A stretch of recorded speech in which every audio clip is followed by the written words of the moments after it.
वंदे पुरुषोत्तमम। आज हम एक बहुत सुंदर टॉपिक आप लोगों के लिए एवं हमारे जीवन के लिए भी उपयोगी है, हम सब के लिए उपयोगी है। परम दयाल ठाकुर जी का दिया हुआ बिजनेस के लिए जो पंच मंत्र हैं, 5 बातें हैं, किस तरह से हमें बिजनेस करना चाहिए।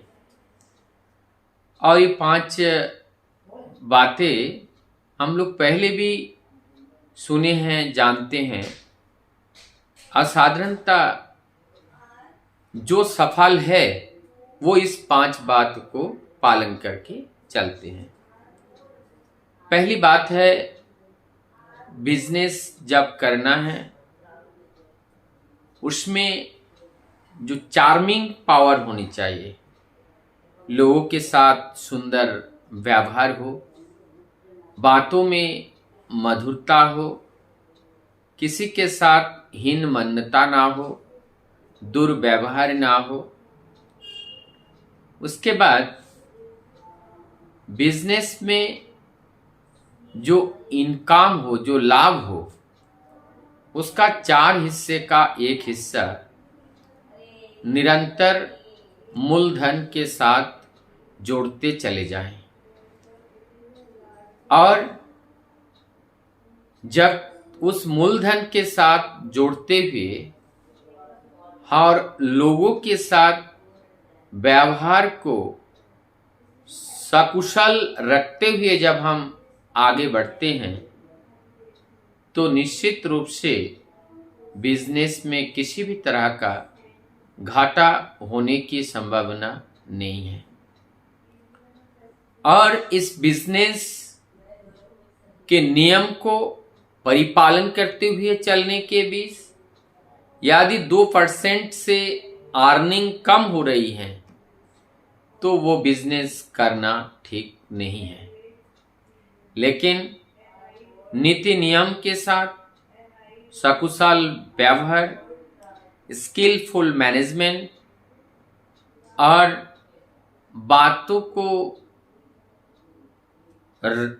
जो बात हम बताएं, जिससे जो प्रॉमिस करें, उस वादा को पूरा करते हुए हमें बिजनेस को करना है। यहाँ पर ठाकुर जी का एक और वाणी है जो बंगला में है। 100% बिजनेस में सफलता की गारंटी के लिए कहते हैं, मूलधने जे आघात हानि तार प्रति हन लक्ष्मी विमुख। ये जो मूलधन है, मूलधन को जो खा जाता है, मान लीजिए किसी बिजनेस में हमने 1 लाख रुपए से शुरू किया, अब हमारा मूलधन 1 लाख नहीं रहा, हमने मूलधन से ही पैसा निकाल लिया। कहते हैं वहां पर लक्ष्मी विमुख रहता है, अर्थात लक्ष्मी का अर्थ है उन्नत, तो वहां उन्नति नहीं होती है, वहां अवनति होती है। और फिर इसका उल्टा कहते हैं, वही धनी जो अर्घ्य जोगाए, जो मूलधन के साथ अर्थ को लगातार बढ़ाते जाते हैं, लक्ष्मी बाड़ान ताहार ईशु। कहते हैं वहां पर मां लक्ष्मी उनको और उन्नत कर देते हैं। तो हमें यहां पर जो मूल बात है, हम जब जो कोई बिजनेस कर रहे हैं उस बिजनेस में निरंतर मूलधन के साथ हमें बढ़ाना पड़ेगा।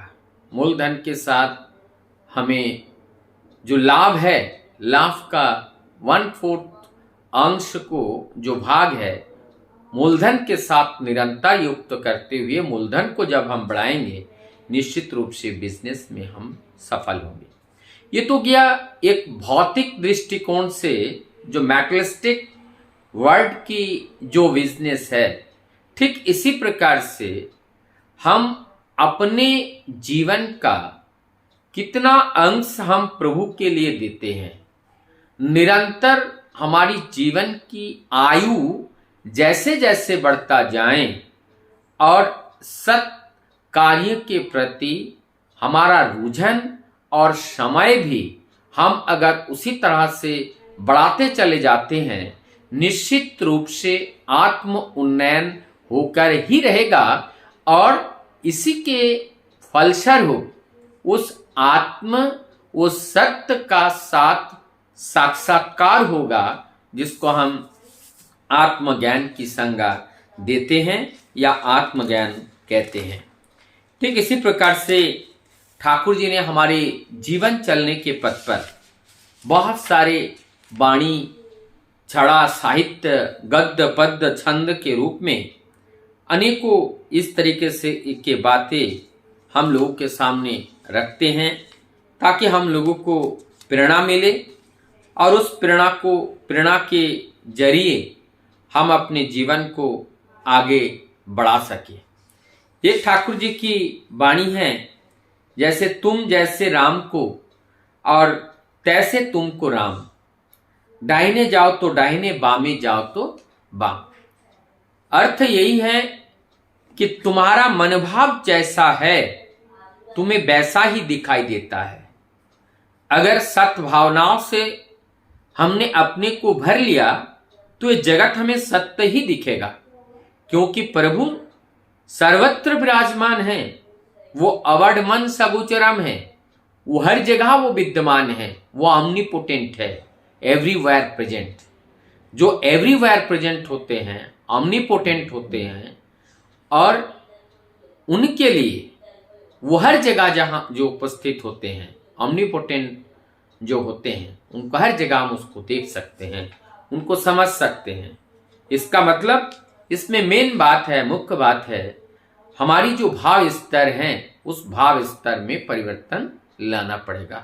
जब तक हम अपने भाव स्तर में परिवर्तन नहीं लाते हैं, जब तक हम अपने भाव स्तर में परिवर्तन नहीं आता है, हमारा दृष्टि में भी परिवर्तन नहीं होते हैं। और जब दृष्टि में परिवर्तन नहीं होगा तब तक दृष्टि गोचर नहीं होगा और तब ये भाव में परिवर्तन हमें लाना पड़ेगा। और भाव में परिवर्तन तब आता है जब हम उस परम सत्य के साथ और उस संग के साथ जब संग करते हैं तब सत्संग होता है। और जीवन में जब सत्संग की प्राप्ति होती है तो सत्य के बारे में हम अवगत होते हैं।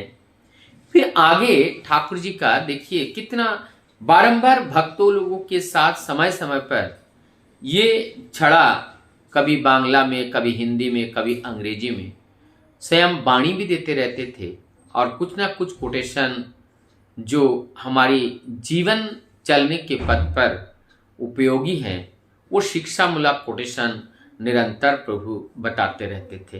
कुछ कुछ कोटेशन को तो बारंबार उच्चारण करते थे। उसमें से एक है, ये बंगला में है, मैं पहले बंगला में बताऊं उसके बाद इसका हिंदी साहित्य भी इसका हिंदी अर्थ भी बताऊंगा। कितना सुंदर है। इसमें लिखा है, स्थिर थाको तुमी जागी, प्रदीपेर मतो आलस्य त्यागी, ये निशित माझे तुमी घुमाइले फिरिया जाई बेतारा। यहाँ पर ये जो छड़ा है, इसमें ये जो छंद है, इसमें कहते हैं कि जैसे एक जो दिया होते हैं और वो दिया निरंतर रात भर जलती रहती हैं। अरे स्थिर ठाको तुमी जागी। जिस तरह से एक दिया अपने आलस्यता को त्याग करके रात भर अपने को जलाकर प्रकाश देती रहती हैं, कष्ट सहन कर। ठाकुर जी यहां कह रहे हैं कि तुम भी इस तरह से कष्ट सहन करके जगे रहो, चेतन में रहो, चैतन्य में रहो और सत्य के साथ युक्त रहो। आगे कहते हैं, ये निशितो माझे तुम्ही घुमाई ले।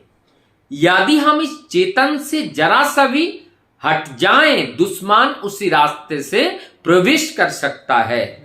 तो हमें चैतन्य में जगे रहने पड़ेंगे।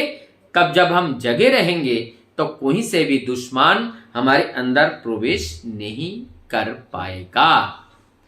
और जब हम जगे रहेंगे, प्रभु की आशा में जगे रहेंगे, निश्चित रूप से हम उसी इंतजार में रहेंगे कि प्रभु कब आएंगे और प्रभु से कब दर्शन होगा, प्रभु से कब साक्षात्कार होगी, प्रभु के साथ कब मिलन होगा।